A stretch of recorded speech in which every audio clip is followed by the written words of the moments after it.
bed now, child. Mom just smiles that smile, just like she never saw. People need to be told this story.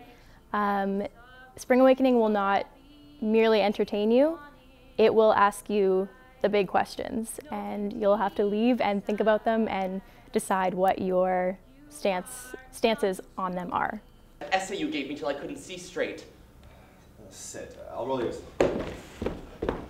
Melky, look at me. I'm trembling. Last night I prayed like Christ in Gethsemane. Please, God, give me consumption and take these sticky dreams away from me. With any luck, he'll ignore that prayer. Spring Awakening is the story of a group of students who are growing up in Germany, and it's set in 1890. It's a society that's highly repressive, and specifically repressive towards sexuality and the understanding of sexuality. And it's a story of these young people as they try to discover themselves while the society doesn't allow them to fully understand that and fully understand where they come from. It opens with a song called Mama Who Bore Me, which is really the question of the whole piece. Where do we come from? How did we get here? Who are we? And who am I? All the more so I'm afraid after reading that essay you wrote, I can't stop thinking about... The character that I play in Spring Awakening is Vendela.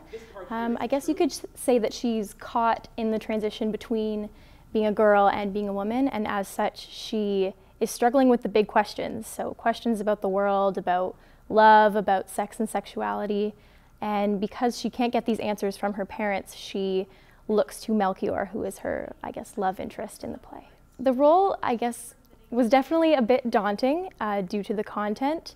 It definitely takes you on an emotional journey, but I quickly realized that this story is so important to be told. You see how obsessively everyone fixes on that story. It's as if the entire world were mesmerized by penis and vagina. Well, I am.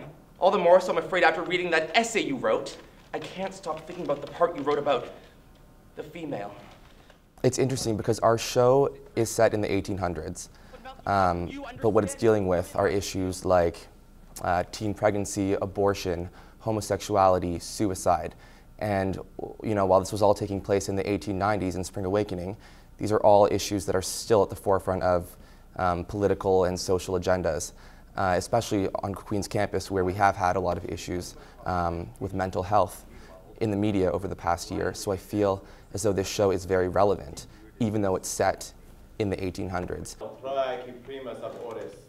Herr Stiefel. Yes, sir. Continue, please.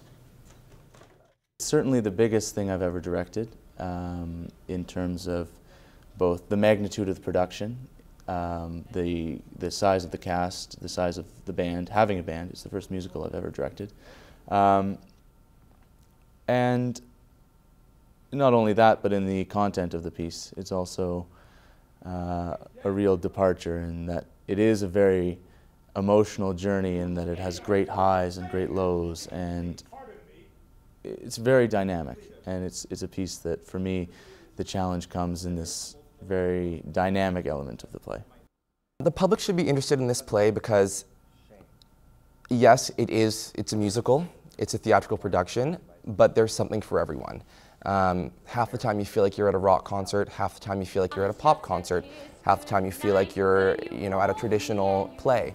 But it really mixes elements of theater, music, and just general entertainment. And I think that the messages that we're conveying to the audience, as I mentioned before, are very relevant. And I think that a lot of people walk away from the show with a lot to think about and a lot to consider about their own lives and about things that might have happened to them or their peers. Time for bed now, child. Mom just smiles that smile, just like she never saw me, just like she never saw me. So I leave.